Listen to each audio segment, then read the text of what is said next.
Պարոն Սիմոնյան, ոնց հասկացանք, դուք երևի մանրամասը տեղյակ եք այս օրենքից բերվող, ուզում եմ հստակ նշեք այն դրույթները, որոնք ստորագրման պահից են ուժի մեջ մտնելու, եւ այն դրույթները, որոնց համար ժամկետներ է սահմանվում, սրանք հստակ խնդրում եմ նշեք, եւ ստեղ մի շարք օրենքներում փոփոխություններ, օրինակ տեղական Թուրքիա վճարների մասին օրենքում փոփոխություններ լրացումներ կատարելու մասին, ինչի մասին է խոսքը։ Պետական Թուրքի մասին օրենքում լրացումներ կատարելու մասին օրենքում փոփոխություն կա, ինչի մասին է խոսքը, եւ հստակ տեղական ինքնակառավարման, որտեղ ինչքան էլ խոսենք այլ իրավասու մարմինների կողմից, մենք գիտենք, որ այս բեռը մնալու է համայնքի ղեկավարների եւ իր աշխատակազմի վրա։ Այսինքն ուզում եմ, որ դուք այս 3 հարցին 4 հարցին սպառիչ պատասխան տաք ակնկալում եմ։ Շնորհակալություն հարցերի համար։ Ուրեմն օրենքը մտնում է պաշտոնական հրապարակման հաջորդող օրվան, ուժի մեջ մտնելուց հետո օրենքից բխող ենթաօրենսդրական ակտերի ընդունումը, որը հիմնականում պայմանավորված է կառավարության կողմից, իդեմս նաև լիազոր մարմինների կողմից համապատասխան լիազորությունների շրջանակներում, որի մասով մենք կոնկրետ առաջարկություններ ենք ներկայացրել, այդ լիազորությունների շրջանակներում ընդունվող որոշումները ընդունվում են 1 տարվա ընթացքում օրենքի ուժի մեջ մտնելուց հետո։ Միաժամանակ հայտնեմ, եթե օրենքից բխող որևէ գործողություն ենթաօրենսդրական նորմատիվ իրավական ակտով է պայմանավորված, ապա այդ օրենքից բխող այդ գործողությունը ուժի մեջ է մտնում հենց ենթաօրենսդրական ակտի ուժի մեջ մտնելուց հետո։ Դա նորմատիվ իրավական ակտերի մասին օրենքով է 27-րդ հոդվածն է, եթե չեմ սխալվում։ Ինչը վերաբերվում է տեղական Թուրքիային եւ վճարներին, ապա համայնքի կողմից իրականացվող տարբեր ծառայությունների դիմաց համապատասխան վճարներ են սահմանված, այնտեղ հստակ ներկայացված է, թե որ ծառայության համար ինչպիսի վճար է սահմանված։ Եվ կներեք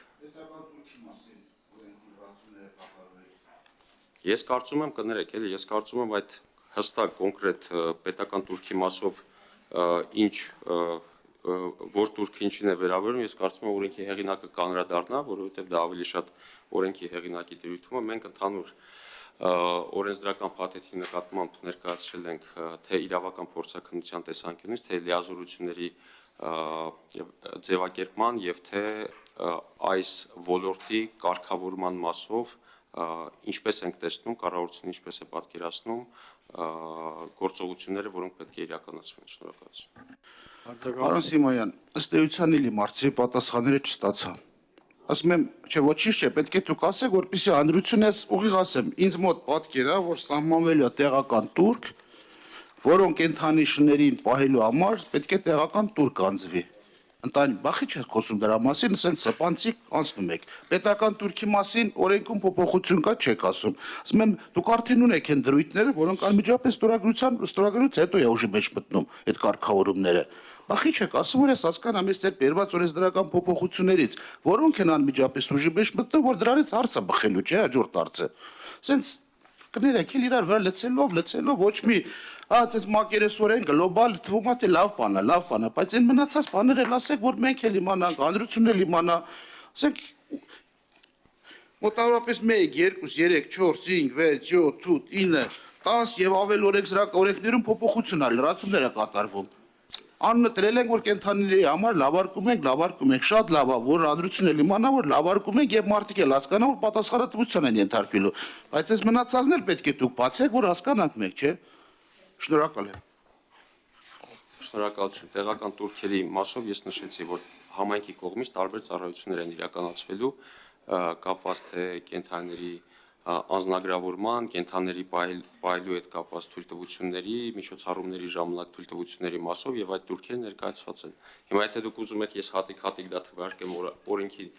նախագծում ինչի համար է, կարող եմ թվարկել, որևէ խնդիր չեմ տեսնում։